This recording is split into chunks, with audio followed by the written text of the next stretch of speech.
Hi students, welcome to lesson 5 in your textbook on importing audio or other media files into your session. In this lesson we're having 5 objectives, hopefully that you will understand by the time we're finished. The first, to determine whether the parameters of an audio file are compatible with your existing session. Second, to understand how Pro Tools treats stereo files. Third, to understand the functions of the import audio dialog box. Fourth, to import audio files to the clip list or to tracks. And finally, to import video files into your session.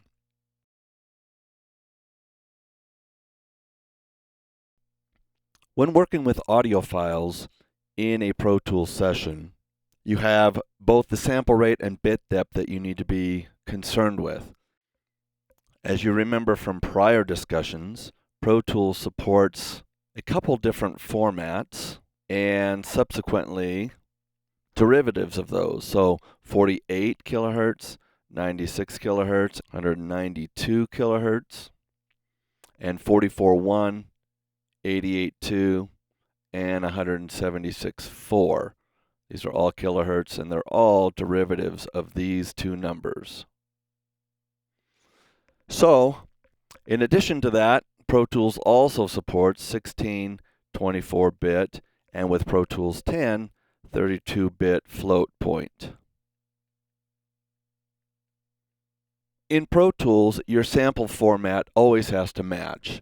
So if you have a Pro Tools session that you're working on that is a 48 kilohertz session and you want to import an 88.2 sample rate audio file into your session, you're going to have to convert that. So any sample rate that does not match your currently open Pro Tools session will have to be converted upon import. In Pro Tools 10, and this is a new function with Pro Tools 10, we now support all three of these bit depths. So you can have a 16, a 24, and or a 32-bit depth file working inside of Pro Tools, and those do not need to be converted to work properly.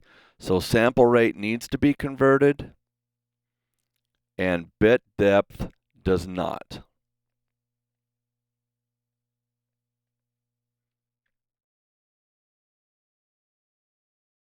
Pro Tools also supports a variety of audio file formats. We've discussed this briefly. The two main types we can have inside of Pro Tools are an AIFF file and a WAV file. These are the two file types that Pro Tools supports.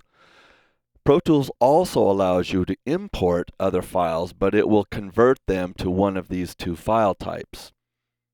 There are SD2 files, which is an early version of a Pro Tools audio file type. Also, we just mentioned AIFF. Those will not need to be converted if you import them into Pro Tools. There is also a compressed version of an AIF file called an AIFC. That would need to be converted upon import.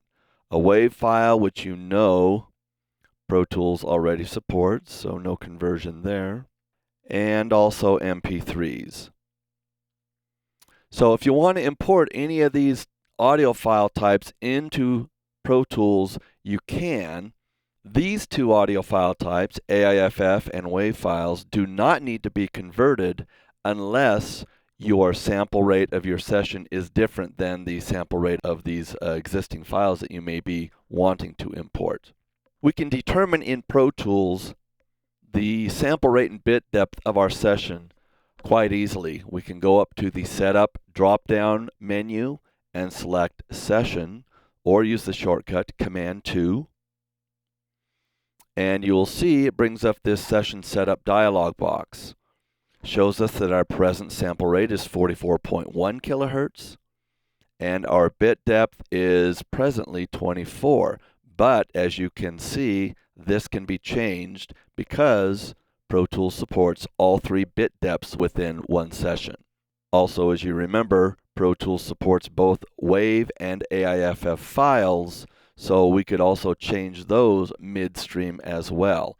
So we can have a Pro Tools session that would have both WAV and AIFF files within it, as well as multiple bit depths. However, again, all audio files must have the same sample rate to operate properly. If they don't, they will be converted upon import. One last audio file type that Pro Tools also supports is called WMA, which stands for Windows Media Audio. So that's, in addition to the other file types here mentioned, is another file type that you can import but must be converted.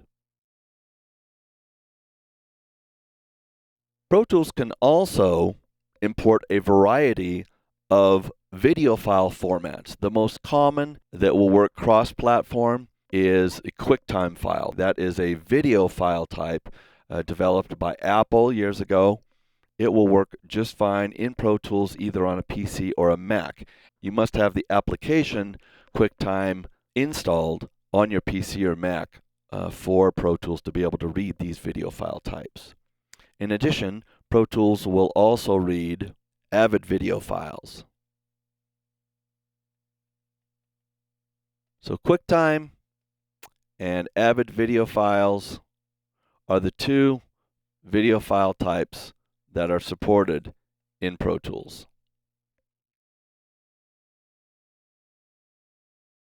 Pro Tools also supports two stereo file types. These are audio files.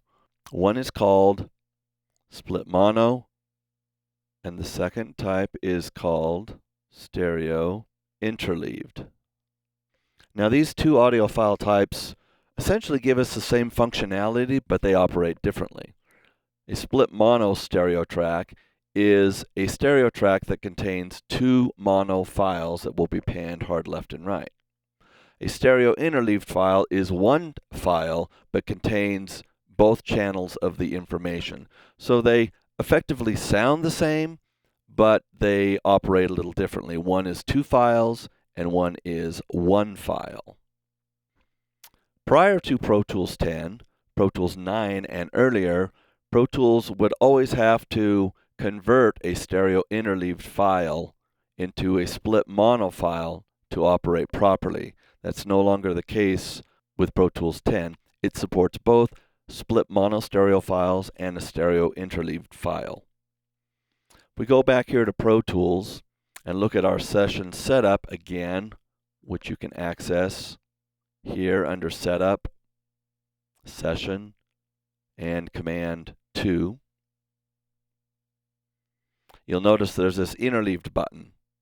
This changes the way Pro Tools operates or looks at or records stereo files. If this is selected, when you record a file, a stereo file, it will record it as a stereo interleaved file, so one file with both channels of information.